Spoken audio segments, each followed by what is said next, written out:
এ তো বড়ই আশ্চর্য ব্যাপার। তোমার ছোড়া শিশু খাদ্যে টিন অ্যালুমিনিয়ামের হাঁড়ি স্যালাকাট প্রত্যেকবারই অব্যর্থভাবে লক্ষ্যবস্তুতে আঘাত হানে কি করে আমেলা?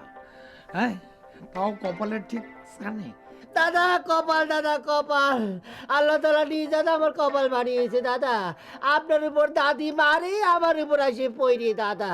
আই চুপ কর। পানি ঢেলে আগে তোর জ্ঞান ফিরায় তারপরে কথা বলিস। সরি দাদি। হামেলা দাদি রান্না নিয়ে যারা কমপ্লেন করবে তাদের দু ঘা বসায় দিয়ে তারপর আমারে বলবি, না হলে এই রমি তোর কপাল ফাটতেই থাকবে। ও দাদি, আপনার রান্নার বদনামকারী তো আপনার সামনেই দাদি, মিস্টার মস্তানি শাহ। কি বেফাস কথা বলিস না রাখাল। হ্যাঁ, আবার আপনি রাখালের কাছে আমার রান্নার কমপ্লেন করেছেন? চেলা কাট করি। চেলাকারটা খুঁজে দে না, আমি মুসাফিরের সাথে ইন্টারভিউটা সেরে। আসসালামু আলাইকুম। আলাইকুম। আপনি আমার মেহমান, মেহমানের এহতরাম করা আমার জন্য ওয়াজিব। আপনি বসেন। বসে বসে। হ্যাঁ, তো এই যখন সম্মান করতেছেন তখন এই খাদ্যখানার সামনে বসা এক সম্মানটা করলে ভালো হইতো না? জি দাদা, মুসাফির বাবা কিন্তু একদম খাঁটি কথা বলেছে, একদম সঠিক কথা বলেছে। চলেন চলেন, এই মুসাফির বাবার খাদ্যখানার সামনে বসিয়ে তাড়াতাড়ি সম্মান করে দিন। আর চলেন তো। আরে এই, কি তুই এত তাড়াহুড়া করতেছিস কেন? খিদা লাগছে। দাদির পাতিলের পানি খেয়ে তোর এখনো হুঁশ হয় নাই? না, হ্যাঁ হ্যাঁ, বাবা মুসাফির, আপনার বাড়ি কোথায়? মৎস্যকন্যা গ্রামে। মৎস্যকন্যা গ্রামে? তাহলে পরে একটা প্রশ্ন করলি সব বোঝা যাবে।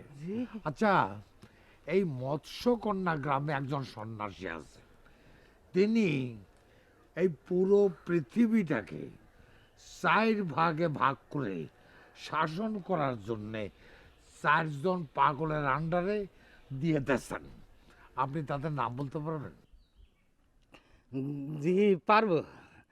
হ্যাঁ, মানে এই না, সন্ন্যাস বাবা, হ্যাঁ, কি মানে জানি,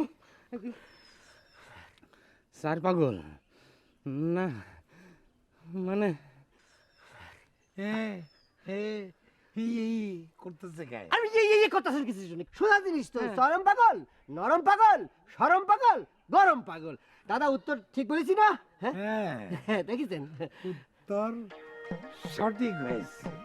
এই জন্য আপনাকে একজন জিনুইন অরিজিনাল মুসাফির নিয়ে আসতে হবে। দাদা, যান। দাদা অনেক কষ্ট করে এই মালটা ধরিয়ে নিয়েছি দাদা।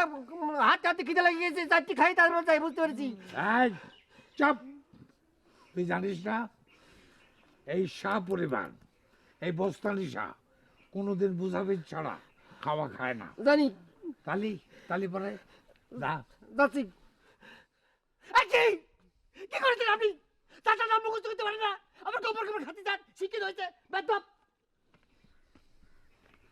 আচ্ছা, এবার সত্যি করে বলো তো, তোমার অরিজিনাল দেশ কোথায়?